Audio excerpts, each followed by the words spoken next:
Muito boa noite a todos, a graça e a paz do Senhor Jesus Cristo.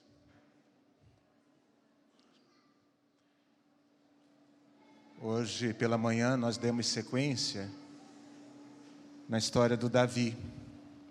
A gente vem construindo um pensamento linear da história da Bíblia, desde o Gênesis. Eu nem lembro quando que a gente começou isso. Eu sabia que eu queria fechar o Pentateuco, depois me deu vontade de ver um pouquinho mais da história. A gente chegou a José, passou pela posse da terra e Juízes, chegamos no livro de Samuel. Estamos vendo a história de Davi. Está dando um panorama bom. E para mim está fazendo muito bem revisitar essas histórias de uma maneira devocional.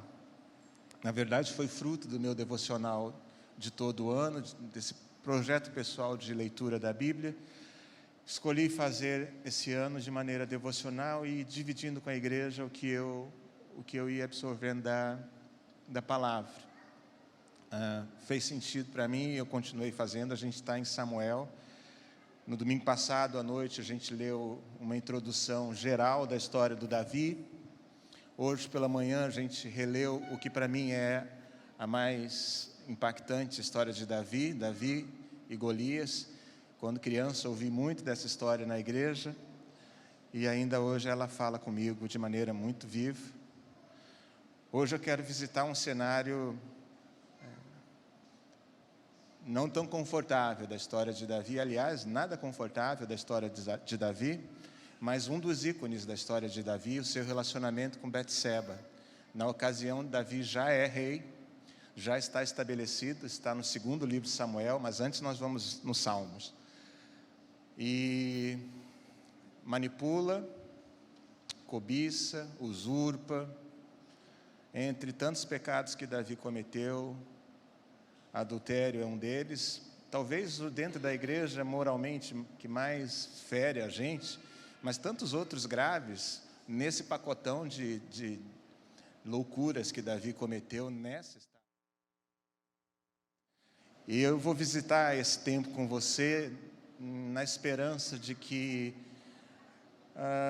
esses monstros que existem dentro de todos nós sejam domados ou até extirpados. Eu não sei se extirpado vai ser. Na verdade, eu acredito que não. Por isso a minha dificuldade de usar a palavra. Mas que ele seja domado. Mas também na esperança de que haja restauração para aqueles de nós que já passaram por histórias ruins, como essa história que nós vamos ler hoje. Escolhi como porta de entrada o Salmo 51. E eu queria que você fosse comigo até lá. Salmo 51.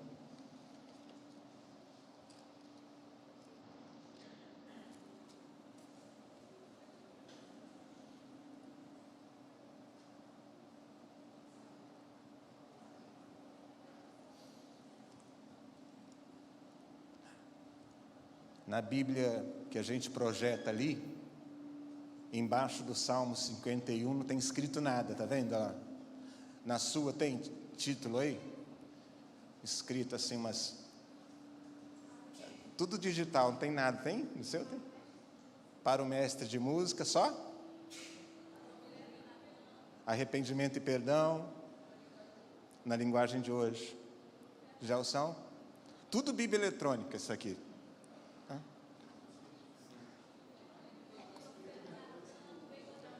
Essa é boa, aqui, essa é boa. Digital, hein? Ih, tirei.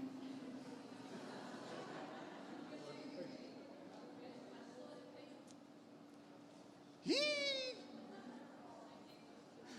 Fala.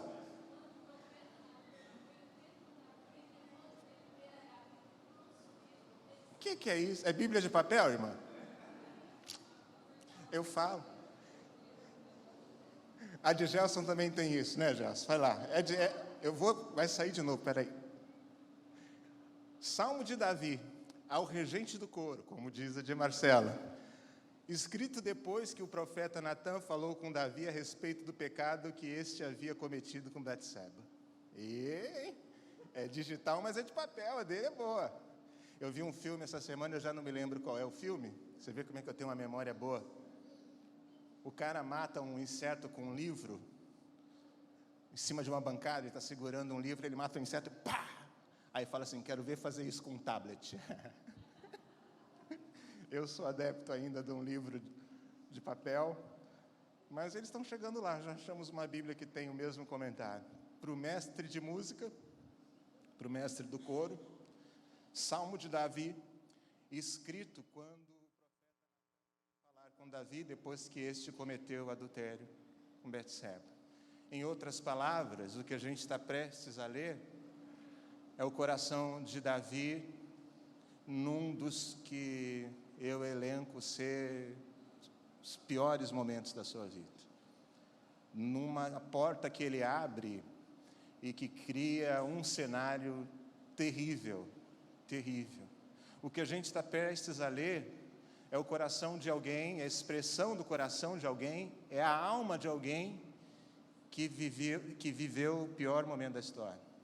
Quando escreve isso, a gente quase que consegue ver, se prestarmos atenção, como estava o coração desse homem, que sentia, a culpa que sentia, o medo que sentia, a sensação de não ser digno de orar. Você já teve isso? De entrar na igreja e pensar, não adianta eu orar, porque eu sei a vida que eu tenho levado. Adianta se o pastor fizer uma oração por mim, se alguém fizer uma oração por mim. Você já teve a sensação, eu não tenho a cara de pedir alguma coisa a Deus sabendo quem eu sou, sabendo o que eu fiz. Essa sensação é o que Davi tem também.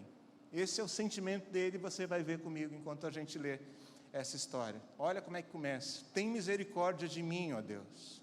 Por teu amor, por tua grande compaixão, apaga as minhas transgressões.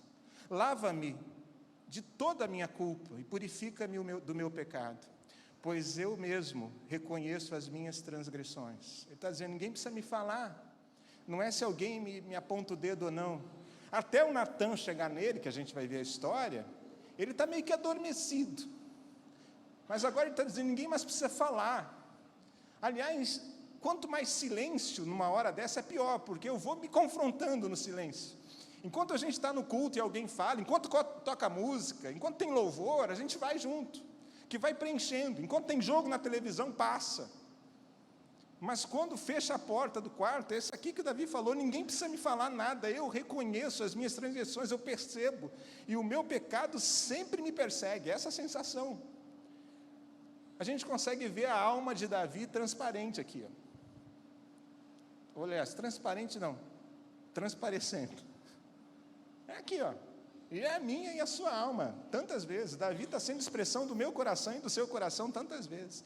Contra ti, somente contra ti pequei e fiz o que tu reprovas, de modo que justa é a tua sentença, e tens razão em condenar-me. Essa é a sensação de quem sabe assim, o que eu fiz é muito grave. O que eu fiz é muito grave. Tudo de ruim que me aconteça, ou qualquer julgamento que Deus exerça sobre mim, é justo. Você já viu gente dizer assim, que foi que eu fiz para merecer isso, não já? Essa pessoa não tem consciência, quando fala isso, do peso do que fez. Aliás, ela acha assim, eu nem mereço isso. Alguém que olha para o que fez com peso, que reprova o próprio ato, tem essa sensação aqui, ó, nenhum castigo é pesado demais para o que eu fiz. Por exemplo, pulando lá para o Novo Testamento, você vai ver Paulo, apóstolo, falando assim, ó, eu sou o pior dos pecadores. Cá entre nós, é porque ele não conhece a gente, né? Mas essa é a sensação de quem fecha a porta do quarto, olha para trás e fala, como que eu pude fazer isso? Como que eu implementei essa filosofia de vida? Como? É essa sensação. Contra ti, somente contra ti pequei, e a tua justiça, a tua sentença é justa contra mim, tens razão em condenar-me. Sei que sou pecador desde que nasci, sim, desde que me concebeu a minha mãe. Sei que desejas a verdade no íntimo, e no coração me ensinas a sabedoria. Purifica-me com hisopo e ficarei puro. Lava-me e mais branco do que a neve serei. Faze-me ouvir de novo júbilo e alegria. Olha só isso aqui. Eu perdi a capacidade de ter alegria e júbilo, Senhor. Eu perdi, nada tem mais graça para mim. Eu perdi a alegria de viver, perdi. A vida está sem graça, quando eu fico olhando para isso, estou com culpa. Fazem-me ouvir de novo júbilo e alegria, e os ossos que esmagaste exultarão.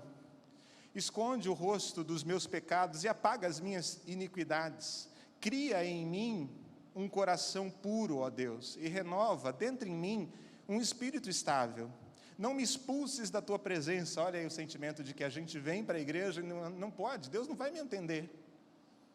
Esse sentimento vem de novo para perto de mim, me deixa a chegar de novo. É esse sentimento de que a gente está fora do contexto, no tocante à espiritualidade, de que não alcança a gente.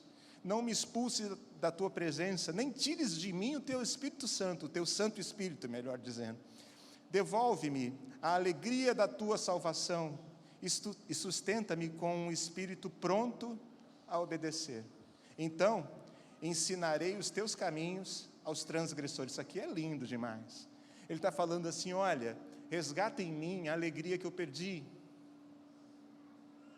Restaura em mim esse sentimento de libertação. Tira de mim a culpa, me dá um coração limpo, a sensação de que eu fui perdoado.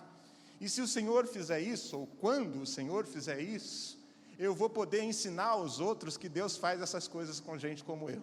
Isso aqui é tremendo demais. Ele fala, eu vou dar testemunho, porque vão olhar para mim e vão saber assim, Deus perdoa, Deus renova a alegria. Ele está dizendo, faz isso, porque eu vou poder ensinar os teus caminhos aos transgressores. Ele está dizendo, quando alguém for transgressor, igual eu sou, eu vou poder dizer assim, ó, Deus restaurou a alegria, Deus me tirou o peso da culpa, me lavou dos pecados. Faz isso em mim. Está vendo o coração de Davi derramado aqui? Não dá para ver isso? Que coisa linda. Então ensinarei os teus caminhos aos transgressores, para que os pecadores se voltem para ti. Livra-me da culpa dos crimes de sangue, ó Deus, Deus da minha salvação, e a minha língua aclamará a tua justiça. Ó Senhor, dá palavras aos meus lábios, e a minha boca anunciará o teu louvor. Não te deleitas em sacrifícios, nem te agradas em holocaustos, senão eu os traria. Os sacrifícios que agradam a Deus são espírito quebrantado, um coração quebrantado e contrito. Ó Deus, não despreza. Ele está dizendo assim, ó, o negócio não é ir para o culto, o negócio não é resolver a celebração de domingo, não é isso que resolve com Deus, é coração quebrantado. O negócio não é a liturgia que a gente faz, é o coração que a gente tem durante a liturgia, e algumas vezes, fora da liturgia. É disso que Davi está falando. Eu aprendi que não é o rito, é a intenção. Eu aprendi que o Senhor sonda coração. Por tua boa vontade fazes Sião prosperar, ergue os muros de Jerusalém, então te agradarás dos sacrifícios sinceros, das ofertas queimadas, dos holocaustos e novilhos. Eles serão oferecidos sobre o teu altar. Coração de Davi, e esse coração é resultado da história que está lá no segundo livro de Samuel, capítulo 11. Vamos lá conhecer a história que deixou o coração desse homem assim. Vem comigo. Segundo livro de Samuel, capítulo 11.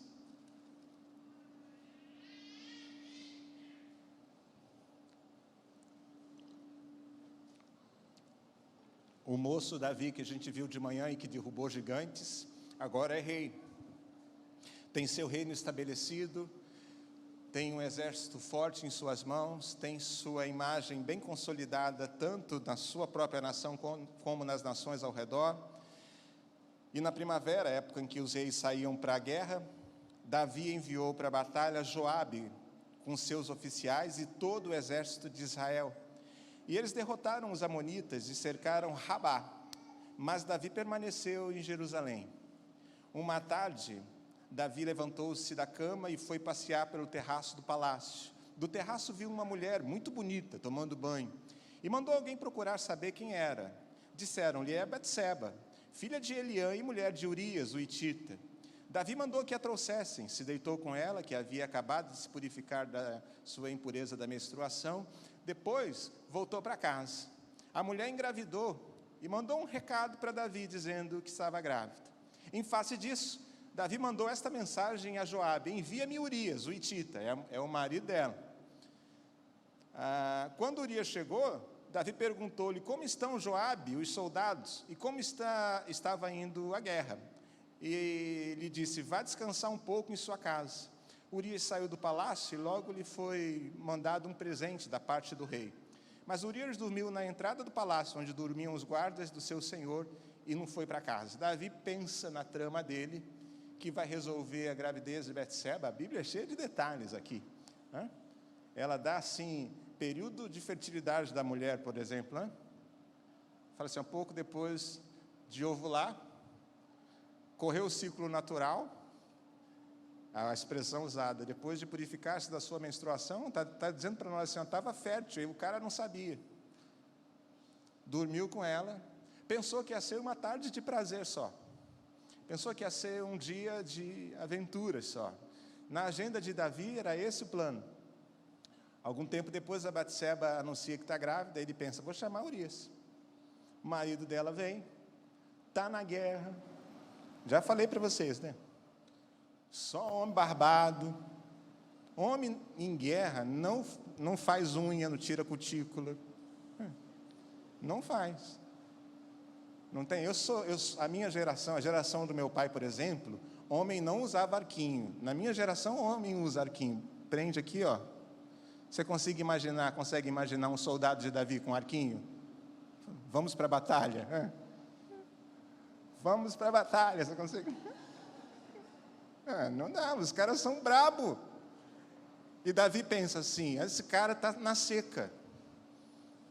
É botar para cá e resolver o problema, porque ele vai chegar em casa e o resto é resto. Está resolvido o problema. Depois volta para a batalha, é tudo certo. Na cabeça de Davi está tudo resolvido, não tinha DNA, não tinha resolvido o problema. Bora para casa, mas o cara não vai para casa. Fica ali, dorme na entrada do palácio. Quando informaram a Davi, verso 10, que Urias não tinha ido para casa, ele lhe perguntou, depois da viagem que você fez, por que não foi para casa? Urias respondeu, aqui o cara já se denuncia, ele não tem nem noção, né? Porque a pergunta que se faz assim, por que o rei quer tanto que eu vá para casa? Sou um soldado comum. Mas aqui o cara já se denuncia todo, né? Eu falei, Davi, por que você está tão preocupado se eu fui dormir com minha mulher? Eu, hein? Mas Urias é um cara de coração bom e parece que nem questiona. Vai para casa, não foi? Urias responde assim, a arca e os homens de Israel e de Judá repousam em tendas. O meu senhor Joabe e seus soldados estão acampados ao ar livre. Como poderia eu ir para casa, comer, beber e deitar-me com a minha mulher? Juro por teu nome, eu gosto da Bíblia, porque essa parte, assim, a Bíblia, os caras juram pelo nome do outro. Isso aqui é uma... Eu juro por você, mortinho, que eu não vou te tapear. Pensou, André? Ó, eu juro por você, mortinho, que eu vou cumprir minha palavra. Os caras juram pela vida do outro. Eu juro por tua vida que eu não faria essa coisa, uma coisa dessa. Então Davi lhe disse, fique aqui mais um dia, amanhã eu mandarei você de volta. E agora o cara tem que resolver um problema. Urias ficou em Jerusalém, mas no dia seguinte, Davi o convidou para comer e beber e o embriagou. À tarde, porém, Urias saiu para dormir em sua esteira, onde os guardas de seu senhor dormiam, e não foi para casa. De manhã, Davi enviou uma carta a Joabe, por meio de Urias, o cara levou a própria sentença de morte. Isso aqui é de uma sagacidade. É assim, eu vou armar a morte dele. Pensa que um coração desse. Para eu me livrar de uma gravidez ali, para eu me livrar da vergonha, porque ele não queria passar vergonha. Para eu não ser envergonhado, eu mato ele. Eu mato uma pessoa. Olha só aqui isso. Para eu não ser flagrado no meu erro, e como é que você vai fazer isso? Porque isso já é terrível. Como que você vai construir isso? Ele fala assim, ele mesmo vai levar a carta com pedido de morte dele. Escreve, sela com o anel do rei, bota aquela cerinha quente, anel, veda a carta, cara não pode quebrar o selo para chegar lá no Joabe, tem que entregar seladinho. O cara levou a própria sentença de morte. Isso é de uma crueldade. Sabe aonde que a gente vê esse tipo de coisa? Assim, alguém que leva a sentença de morte com uma naturalidade... nos presídios do Rio de Janeiro, é daí que sai, assim. Vai lá dentro e fala assim, hoje você veio aqui, vai lá fora e manda matar ciclano. É assim, com essa naturalidade. Davi aqui, parênteses, um homem segundo o coração de Deus. É igualzinho o Bangu 1 e 2, ali. Melhor, para não parecer que eu estou sendo elitista. Igualzinho a mim é você. Porque quando a gente lê o Salmo 51, é um retrato da gente que está ali. Dentro de mim e de você, gente segundo o coração de Deus, tem monstros terríveis.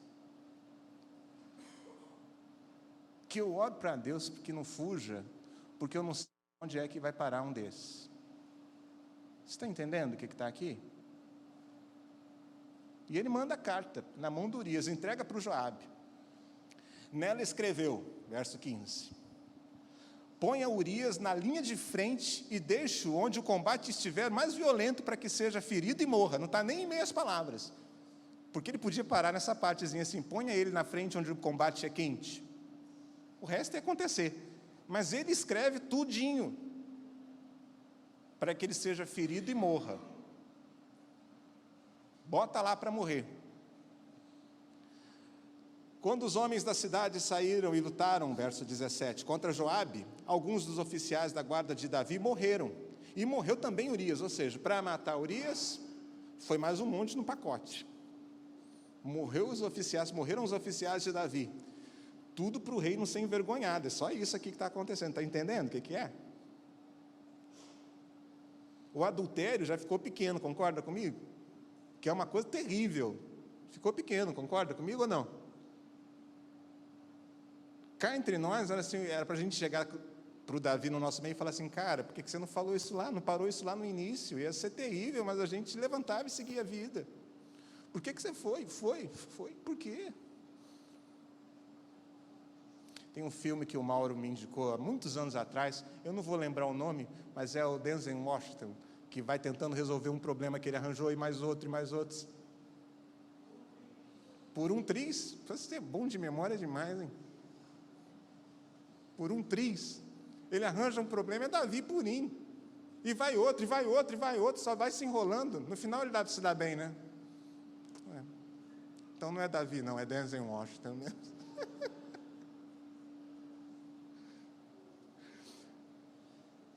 Meu Deus. 18. Joabe enviou a Davi um relatório completo da batalha, dando a seguinte instrução ao mensageiro. Ao acabar de apresentar ao rei este relatório, porque ele já sabia, morreu um monte de gente. Pode ser que o rei fique muito indignado e lhe pergunte, por que vocês se aproximaram tanto da cidade para combater? Não sabiam que eles atirariam flechas da muralha? Em Tebes, quem matou Abimeleque, filho de Jeru-Bezete? Aqui é Gideão, que está escrito lá embaixo na linha de rodapé da minha Bíblia. Jerubaal, que é Gideão. Não foi uma mulher que da muralha tirou-lhe uma pedra de moinho e ele morreu? Por que vocês se aproximaram tanto da muralha? Se ele perguntar, você diz para ele assim, e morreu também seu servo Urias, o hitita. Não explica muito por que a gente se aproximou, não. Se ele te perguntar, porque o rei vai ficar bravo com essa coisa. Morreu um monte dos oficiais dele. Se ele perguntar, você só diz assim para ele, morreu também Urias, o hitita. Bem, o servo parece que é meio medroso, ele nem espera o rei perguntar. O mensageiro partiu e, ao chegar, contou a Davi tudo que Joabe lhe havia mandado falar, dizendo, eles nos sobrepujaram e saíram contra nós em campo aberto. Mas nós os fizemos retroceder para a porta da cidade. Então os flecheiros atiraram do alto da muralha contra os teus servos e mataram alguns deles. E morreu também teu servo Urias, o hitita. Ele nem espera Davi ficar bravo e perguntar, ele já resolve a questão para ele. Morreu também Urias, o hitita. Aí olha Davi. Não fique preocupado, diz para o Joabe lá, não fique preocupado com isso. Pois a espada não escolhe a quem devorar. reforce o ataque à cidade até destruí-la. E ainda insistiu com o mensageiro que encorajasse Joabe. Está percebendo a trama por trás dessa história toda? Verso 12, capítulo 12. O Senhor enviou a Davi o profeta Natã. Ao chegar, ele disse a Davi: 2 homens viviam numa cidade, um era rico e o outro era pobre. O rico possuía muitas ovelhas e bois, mas o pobre nada tinha senão uma cordeirinha que ele havia comprado. Ele a criou, ela cresceu com ele e com seus filhos. Ela comia junto com ele, bebia do seu copo e até dormia em seus braços. Era como uma filha para ele. Foi construindo essa história. Parênteses, me lembrei de um amigo meu que entrou para o exército e foi fazer um treinamento de selva na aeronáutica, não sei se de sobrevivência, essa turma de NPOR, não sei, essas especializações do exército, e eles filmaram parte dessa coisa. E eles, entre os desafios que tinham, ele ficou responsável por ser amigo do coelho. Ele tinha um coelho que ele criava, e ele ficou acariciando o coelho, dando comida para o coelho, dando água para o coelho. Entre as tarefas desse meu amigo, ele tinha essa. Depois de alguns dias de apego com o coelho, o comandante dele fala assim: agora mata ele, porque ele é comida para a gente toda. Ele deu nome, fez carinho, deu comida. Agora você mata que nós vamos comer ele. O cara não conseguia matar, mas não conseguia mesmo, chorava, não conseguia, não. No final do processo, quando a humilhação acaba e exige a matança, quando ele vai fazer, o cara para a história, e não era para fazer, era só para mostrar o quanto o apego que ele tinha pelo bicho impedia ele de fazer o que ele tinha que fazer. Aqui é a mesma coisa que o Natã está criando a história. Não é só que ele tinha menos que o outro, ele tinha apego por ela, ele está dizendo. Comia com ele, bebia com ele, dormia com ele, a ovelhinha. Certo dia, verso 4, um viajante chegou à casa do rico, e este não quis pegar uma de suas próprias ovelhas, ou os seus bois, para preparar uma refeição. Em vez disso, preparou para o visitante a cordeirinha que pertencia ao pobre. Então Davi encheu-se de ira contra o homem e disse a Natã: juro pelo nome do Senhor, que o homem que fez isso merece morrer. Essa é a primeira sentença de Davi. No ímpeto, ele diz: esse cara tinha que morrer, desgraçado. Esse imbecil tinha que morrer. Aí depois ele dá uma aliviada. Deverá pagar 4 vezes o preço da cordeira, porquanto agiu sem misericórdia. Aí Natã fala assim: você é esse homem. E continuou: assim diz o Senhor, eis que te digo, meu servo. Não é assim que fala? Eis que te digo, eu ungi rei de Israel. Conta comigo aí, quantidade de bens. Eu te ungi rei de Israel. Eu o livrei das mãos de Saul. Dei-lhe a casa e as mulheres do seu senhor. Dei-lhe a nação de Israel e Judá. E se tudo isso não fosse suficiente, eu lhe teria dado ainda mais. Uau! Isso é quase um cheque em branco, não é não? Se te dei isso, te dei aquilo. Se isso não fosse suficiente, eu daria o que você quisesse. Se isso não preenchesse, eu daria mais. O que é isso que Deus está falando? E é bom ter demais isso aqui na Bíblia para nós.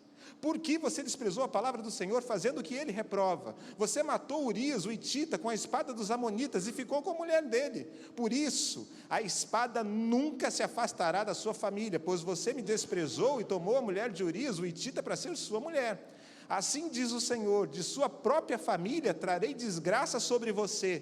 Tomarei suas mulheres diante dos seus próprios olhos e as darei a outro, e ele se deitará com elas em plena luz do dia. Você fez isso às escondidas, mas eu farei diante de todo Israel em plena luz do dia. Então Davi disse a Natã: pequei contra o Senhor.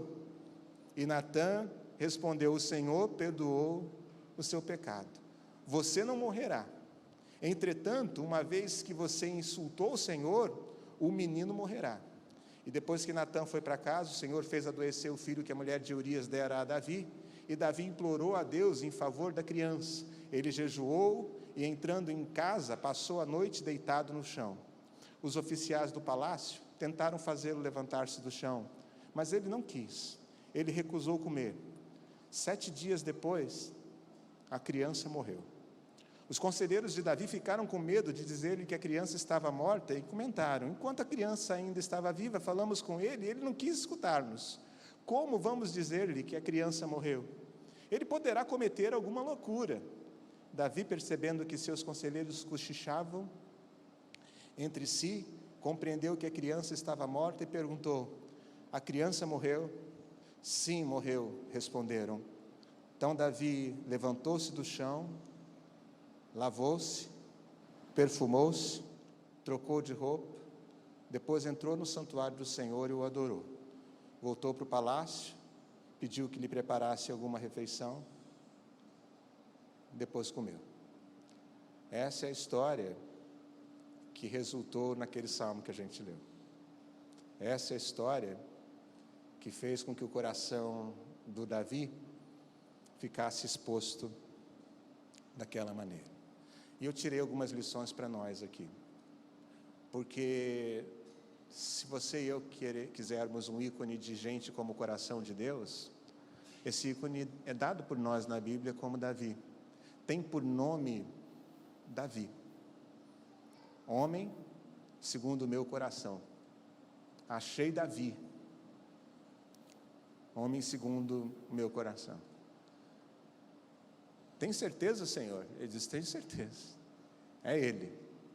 Eu não me engano nunca. É Davi, homem segundo o meu coração. E aí me faz pensar que gente segundo o coração de Deus tem monstros desse tamanho dentro da gente. Gente segundo o coração de Deus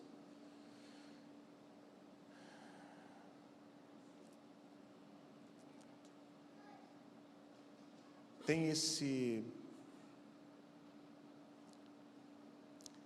inferno dentro de si, que se de alguma maneira não for controlado, gera tudo isso que a gente está vendo aqui. Gente segundo o coração de Deus vive a possibilidade de inflamar-se em histórias assim. Eu me lembro uma vez que tive que me reunir com algumas pessoas da igreja, porque uma pessoa tinha compartilhado publicamente um desvio de conduta similar a esse. E a pessoa pediu que eu fizesse uma reunião com cada pessoa que de alguma maneira estivesse ligada com ela, para que a gente tratasse a história. A expressão que ela usou para mim, solicitando a reunião, foi: eu prefiro a cara vermelha numa reunião como essa, do que ficar de cara amarela o resto da minha vida. Eu falei: eu não tenho por hábito tratar publicamente histórias como essa. Seria a primeira vez. E ele insistiu: eu prefiro cara vermelha uma vez do que amarela para o resto da vida. E a gente se reuniu, eu esperei que ele falasse, ficou um silêncio óbvio depois de todo o comentário dele. As pessoas olhavam para mim, os que tinham coragem, outros de cabeça baixa, sem coragem de sequer levantar o semblante. E um me perguntou: o que o senhor acha de tudo isso, pastor? E eu falei: não se julga uma pessoa por um erro, porque é uma questão de quando é que o meu erro e o seu erro vai aparecer também. Não se julga uma história toda por um erro. Foi o que eu disse a respeito daquela pessoa. Porque eu e você temos monstros desse tamanho dentro da gente. Talvez por misericórdia, alguns de nós não sejamos alcançados por esses monstros. Mas gente de Deus, e essa é a primeira lição dessa história, é passível de histórias terríveis como essa. É um tremendo equívoco a gente ficar de mão na boca, pensando: que é isso que está acontecendo com fulano de tal? O que está acontecendo com fulano de tal é o que poderia acontecer com você também. E a minha oração é que Deus dê graça para fulano de tal se levantar, caminhar e fazer o que propôs Davi. Restaura a minha vida, porque eu vou ser aquele que vai anunciar para os que caírem que o Senhor restaura a gente, como eu. Restaura a minha vida, porque eu serei o anunciador de que existe um Deus que restaura. A história de Davi serve para mostrar para a gente quem a gente é. Para mostrar para a gente que Deus escolheu amar, usar para a manifestação da sua glória, se relacionar comigo e com você. Para mostrar que há um abismo entre quem nós somos realmente e quem Deus é. A gente, por exemplo, lá na minha classe de CTL, tem estudado o livro de Efésios. E é impressionante como Paulo não bota a menor banca no ser humano. Paulo não leva a melhor fé em nós. Paulo não acredita em nós. Isso aqui, ó. Ele vai dizendo assim, isso só é possível porque Deus é com vocês. Porque o Espírito de Deus atua em vocês. Quer ver? Por que você acredita em mim? Por que você acredita nos pastores que passam por aqui? Porque eu sou legal? Pô, eu vim de São Gonçalo, ó, toma cuidado. Você está entendendo? Você acredita em mim porque você considera que sobre mim está o Espírito de Deus. Aí você fala assim, ele é uma pessoa, ele é um homem, cheio de monstros dentro dele, igual tinha Davi. Mas a gente acredita que este homem está sob a atuação do Espírito Santo de Deus, é por isso. Por que a gente se relaciona? Eu falei isso aqui, falei na turma lá, vou falar aqui de novo. Teve uma época, a gente reunia na Marise Barros. Quantos eram da Marise Barros? Deixa eu ver aqui. Tem pouca gente da Marise Barros hoje aqui. Na Marise Barros era assim, a portinha da igreja, tinha depois da portinha da igreja uma varanda, que é mais ou menos desse tamanho aqui. A porta, aí uma varanda, aí a gente descia uma escada igual a essa, era o quintal, e mais 3 passos era o portão. Então, aqui da onde está o Patrick, para a porta da igreja, para o último banco da igreja, é essa metragem aqui. Uma vez depois da oração, uma pessoa da igreja percebeu que alguma coisa dentro da sua bolsa tinha sumido. Aí outra falou assim, ó, já aconteceu comigo também. Estava lá no banco de trás, na hora da oração, a pessoa que estava atrás de mim não estava mais e alguma coisa sumiu, eu não lembro qual foi essa alguma coisa, sumiu da minha bolsa. Aí já aconteceu comigo também, igreja de 60 pessoas, fala assim, tem que falar isso com as pessoas, pastor. Eu fui reunir a turma aqui na frente assim, eu falei, ó, gente, esse lugar aqui é mal frequentado pra caramba, vocês estão pensando o quê? Porque é a gente que frequenta aqui, você está entendendo? Porque o que se esperava é que eu falasse assim, ó, gente, cuidado, porque tem uma turma que não presta, que de vez em quando entra aqui. Não é a gente que é assim, é gente igual a gente. A diferença é que a gente pressupõe que o Espírito de Deus está agindo sobre nós. E é isso que faz a diferença, porque dentro de Davi, tem o mesmo tipo de monstro que tem dentro de mim e de você. Você está entendendo isso? É essa história que está acontecendo aqui. Mais ainda, essa é uma história para mostrar que alguns monstros desse, quando escapolem, é terrível, é terrível. Porque diz assim, ó, Natan dizendo, o Senhor perdoou o teu pecado. Ele diz, pequei contra o Senhor, pequei, verso 13. Aí Natan diz assim, verdade, mas o Senhor perdoou o teu pecado. O Senhor perdoou você e o seu pecado. E olha o que acontece depois de Deus ter perdoado o pecado de Davi. Ó, capítulo 13, olha aí na sua Bíblia. Tem título na sua, Gelson? Qual é? Capítulo 13. Tamar o quê? Amon e Tamar? Aminon e Tamar só? Eu vou dizer. Ó.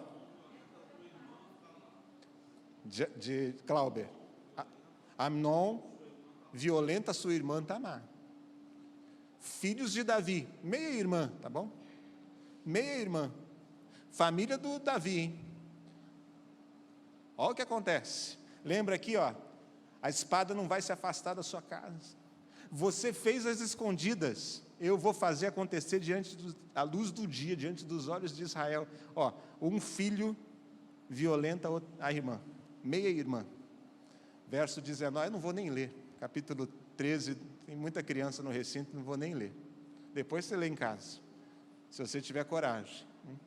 Esse é aquele versículo que está assim, ó, capítulo 13, e do lado tem um íconezinho 18, assim, menores para 18, não.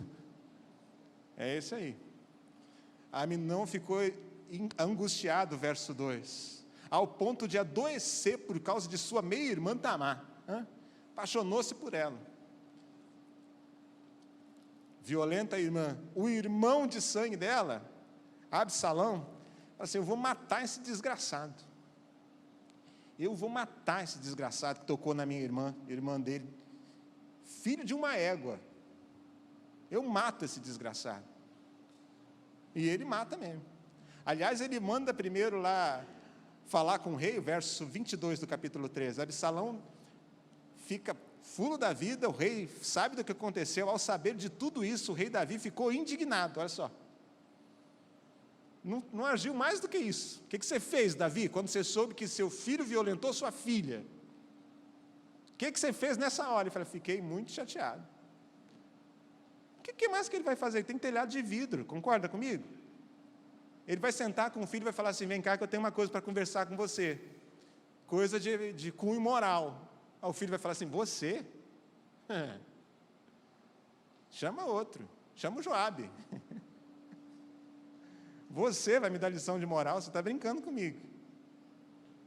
O Davi não tem moral para falar sobre isso. E o máximo que ele pode fazer é isso aí mesmo, ficou indignado. E o Absalão, tem título no versículo 23, mata o irmão, na minha tem. Do verso 23 até o capítulo 14, mata o irmão. Absalão volta para Jerusalém e começa uma conspiração contra o rei. Capítulo 15, rebelião de Absalão contra o rei, se revolta contra o próprio pai. Ó. Pula para frente. Verso 20 do capítulo 16 da sua Bíblia, essa aqui é boa demais, olha. Absalão pede um conselho a Aitofel. Dê-nos o seu conselho.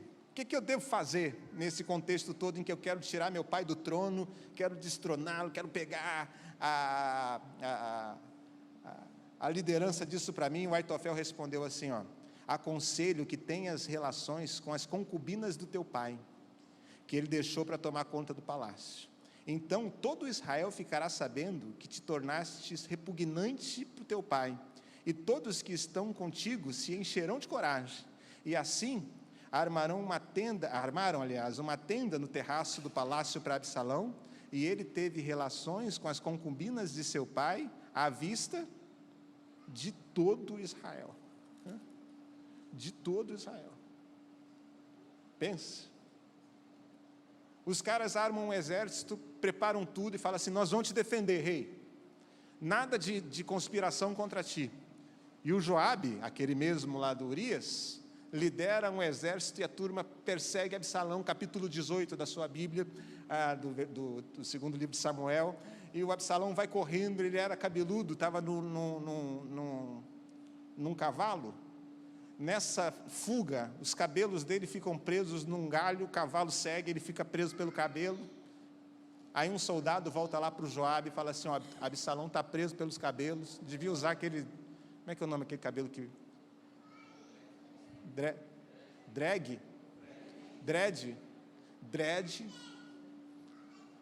fica preso pelos dreads lá em cima. Na minha imagem é desse tipo de cabelo que ele tinha, deve ser outro. E o Joabe fala assim, o que você fez? Ele fala, deixei ele lá. Por que você não matou logo o desgraçado? Ele fala, eu, filho do rei? Não matei não, não tenho coragem não. Ele é rebelde, aprontou, mas ele é filho do rei, eu não vou tocar nele não, você vai dar um rebu danado.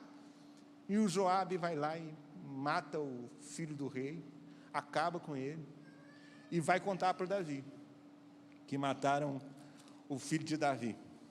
O rei fica muito abalado, subiu para o quarto, versículo 33, e ficou dizendo no quarto lá em cima, no versículo 33 do capítulo 18, Ai, meu filho Absalão, quem me dera ter morrido em seu lugar. Ah, Absalão, meu filho Absalão. Lamentando a morte do filho. Olha que vida, que inferno que virou. Isso porque Deus perdoou o pecado dele, você imagina? A Bíblia diz assim, o Senhor perdoou o seu pecado. Você imagina se não tivesse perdoado? Está entendendo? A gente é ser insaciável. Essa é a lição que está dizendo para nós aqui.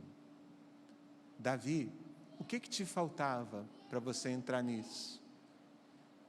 Eu te dei o título, eu te dei a liderança, eu te dei a casa do seu Senhor, as mulheres do seu Senhor, eu te dei dinheiro, eu te dei fama. E se isso tudo fosse pouco, eu teria te dado mais. Eu só não te dou mais porque isso era impossível de ser saciado. Você era uma pessoa insaciável. Você busca satisfação, e na busca por satisfação não tem limite para você, Davi. E aí a Bíblia mostra para nós que nessa busca insaciável por satisfação sem fim, algumas vezes tem consequências terríveis para a gente. Algumas vezes as histórias são destruídas de maneira definitiva para a gente. Agora, o mais extraordinário dessa história é o que diz o texto, que Davi estava completamente prostrado, não comia, não bebia.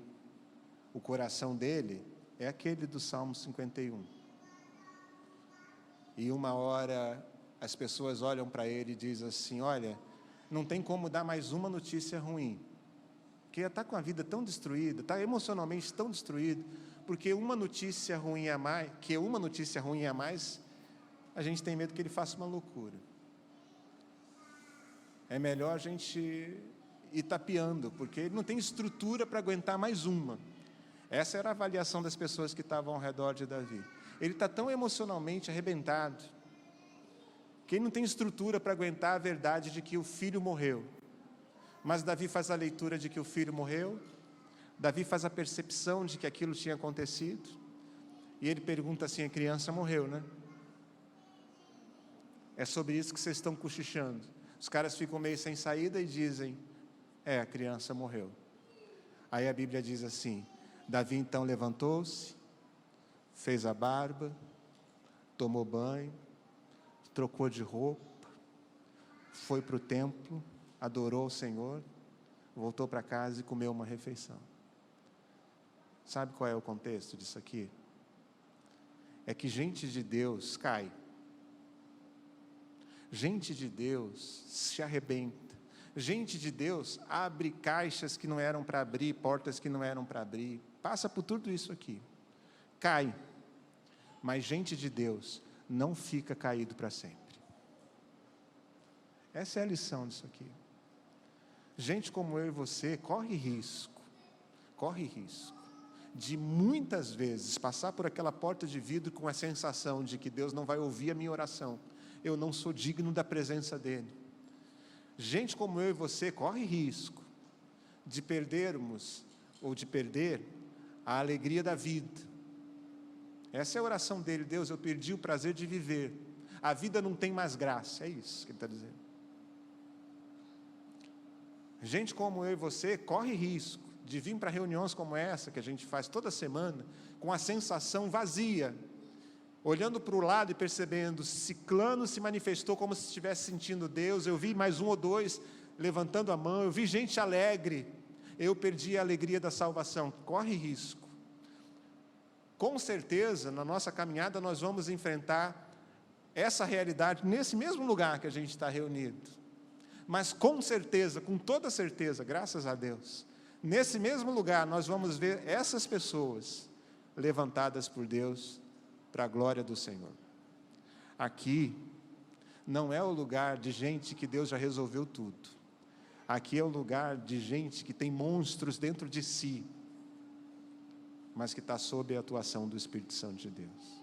Algumas vezes, as garras desses monstros que tem dentro da gente vão ferir a gente e os que estão ao nosso redor.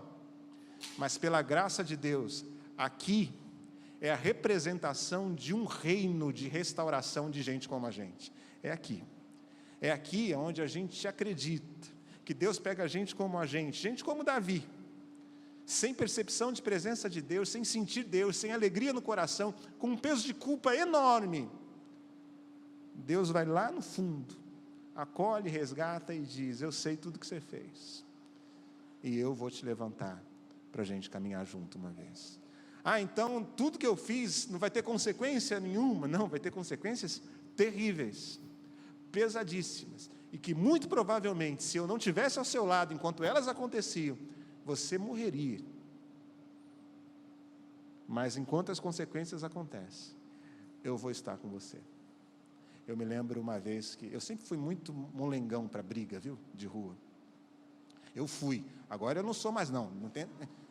Não entra numa comigo não, que eu já fiz jiu-jitsu, a de Israel. Como é que é a arte de Israel? Krav Maga. Tudo pela internet. Fiz tudo isso já. Mas eu era molengão quando eu era... E eu lembro de papai sempre falando para mim assim, hoje eu que protejo ele, mas ele falava para mim assim, ó, não fica com medo não. Papai não era crente, viu? Então não toma isso como padrão. Papai falava assim, ó, se você perceber que tem uma linha onde não tem mais volta, a briga vai acontecer. Se você perceber que está perto dessa linha onde não vai ter mais volta e a briga vai acontecer, você dá o primeiro soco e sai fora, que eu resolvo depois o resto da briga com você. Papai falava isso. É óbvio que essa linha não existe dentro da igreja, então você nunca vai ver essa linha onde você dá o primeiro soco e foge dentro da igreja. E eu lembro que em uma ocasião que isso aconteceu, foram poucas vezes que eu briguei. Uma ocasião que isso aconteceu, a perseguição aconteceu até dentro de casa, até perto de casa, casa de quintal. Aqui não tem, mas em São Gonçalo a gente tem quintal, pode acreditar nisso. Dentro do quintal, portão de madeira, tudo caindo por cima. E depois que chegou lá e acolheu, o papai fica na frente e diz, ninguém toca nele, está comigo. Papai não perguntou que erro eu tinha, papai não perguntou quantos... Depois que fecha a porta, ele quer saber qual o problema. Mas quando chega as ameaças, ele bota para trás dele e diz assim, é comigo, se tem uma coisa para resolver, é comigo. As consequências daquela briga duraram, os pais dos caras vieram para conversar com meus pais, as coisas seguiram, teve ameaças de tudo aquilo, mas meu pai botou para trás dele e disse, ele não está sozinho nessa história, eu estou com ele. Mas ele está errado. Não, eu sei, mas quem vai resolver o erro dele com ele sou eu. Ninguém toca, é comigo. Aqui é esse lugar, não é lugar de gente que não erra, é lugar de gente que tem monstros dentro de si, mas é lugar de gente segundo o coração de Deus, que sabe que esses monstros são tratados por Ele, para Ele, e diante dEle, a gente consegue levantar e começar uma história nova de novo.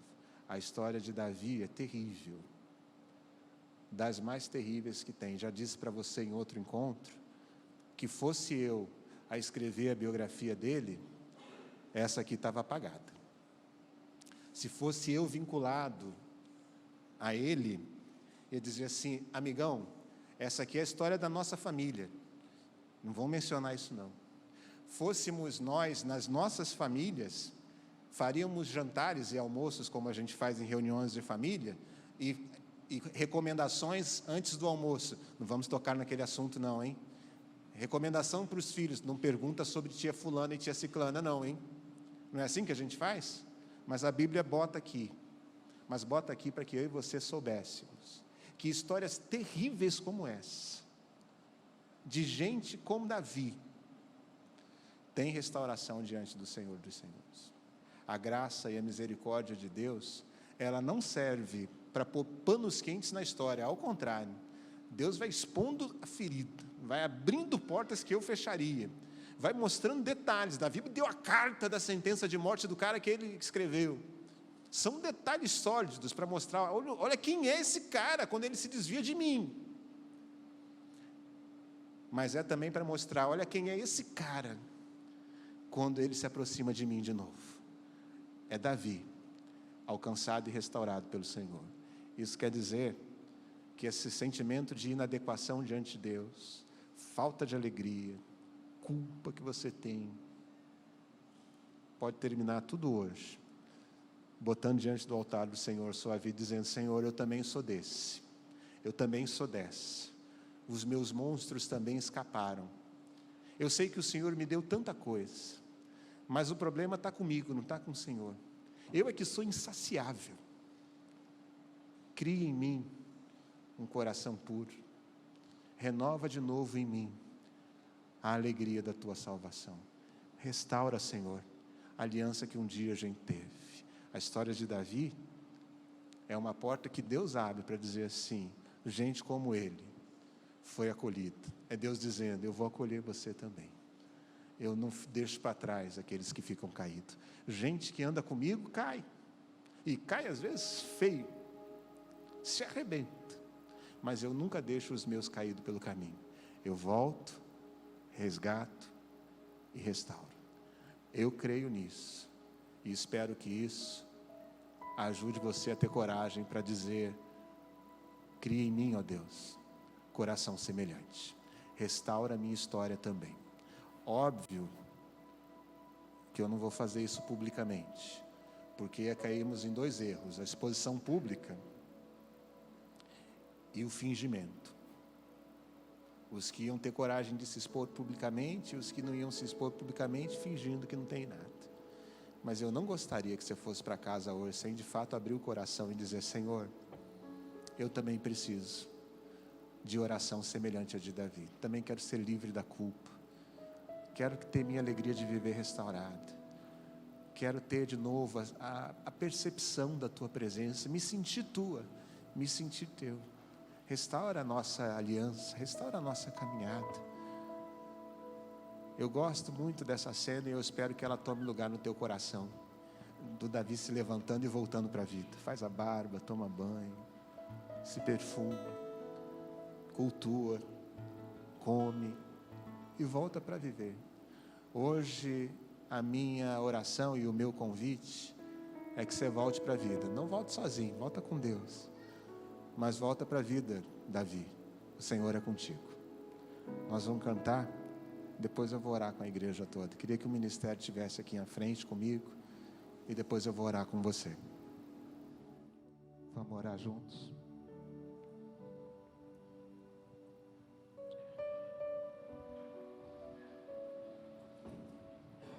Cria em mim, ó Deus, um coração puro. Renova em mim um espírito reto. Cria em mim, ó Deus, um coração puro. Eu quero te pedir, para a glória do teu nome, que o teu Espírito, que é capaz de sondar o mais íntimo de cada um de nós, tenha liberdade de visitar o nosso coração agora. Nós abrimos tantas portas algumas vezes que trazem transtornos, que nos fizeram amargar derrotas terríveis. Mas hoje nós abrimos a porta do nosso coração e te pedimos: sonda-nos, Senhor. Restaura, Senhor, a alegria da caminhada contigo. Restaura, Senhor, aquilo que o pecado e a omissão roubaram de nós. Eu quero te pedir, em nome de Jesus, que os corações aprisionados por culpa sejam libertos na noite de hoje, Senhor. Que gente que tinha perdido a alegria de viver, gente que tinha perdido a percepção preciosa da tua presença, seja restaurada de novo para uma caminhada contigo. Levanta-nos, Senhor, e venha caminhar com a gente. Eu te peço que tu tenhas misericórdia da jornada que ainda tem para frente de alguns de nós. E te peço, não nos abandones nessa caminhada. Nós te abandonamos tantas vezes, E como gente que abandona, a gente tem esse sentimento de que é possível ser abandonado. Fica com a gente, eu te peço. E ajuda-nos a reescrever as nossas histórias. Tu és tudo para nós. Tu és tudo que a gente precisa. E não permitas que esse sentimento de busca por saciedade nos derrube. Ajude-nos a encontrar a pérola mais preciosa que todas as outras, o tesouro mais precioso que todos os outros. A tua presença em nós, Senhor. Ajuda-nos a enxergar isso. Isso nos bastará. Eu te agradeço pela IBJI. Eu te agradeço porque hoje vejo muitos dos meus irmãos que foram restaurados. Eu te agradeço porque aqui é um ambiente de graça. Eu te agradeço por isso. Eu te agradeço porque a gente entendeu o peso que o pecado tem. Eu te agradeço porque a gente não confundiu graça com permissividade. Te agradeço. Ajuda-nos, Senhor, a restaurar a gente mesmo e a tantos outros através do nosso testemunho. Tem misericórdia daqueles que caminhando conosco se confundiram e acharam que tudo era permitido. Tem misericórdia daqueles que caminhando conosco pensaram que pudessem banalizar uma relação tão preciosa. Eu te peço que o teu Espírito alcance também esses corações e restaure a alegria genuína. Livra-nos da tentação, eu te peço, do julgamento moralista à distância. E dá-nos um coração cheio de graça como o teu, cheio de graça, cheio de desejo de que também essas pessoas sejam restauradas pelo Senhor. Eu te agradeço, porque sei que nós nunca vamos ficar caídos no caminho. O Senhor é conosco nessa jornada. Eu te agradeço muito. Que alento para nossa alma. Saber que não devemos pecar, mas se pecarmos, temos em Cristo Jesus o nosso defensor, o nosso advogado, aquele que vai lutar por nossa causa. Bendito é o teu nome, Jesus, nosso Salvador. Em contrapartida, hoje eu reafirmo junto com a minha igreja, nós somos teus. Nós não somos escravos do nosso pecado, dos nossos erros, nós não somos escravos da culpa, nós somos do Senhor e o Senhor é nosso. Nós vamos viver para testemunhar isso, e ao olharem para nós vão ver gente que tinha monstros enormes dentro do coração, mas que escolheu viver sob a orientação do Espírito Santo de Deus. Cria em nós, ó Deus, um coração puro e renova em nós um espírito reto. Nós oramos assim em nome de Jesus. Amém.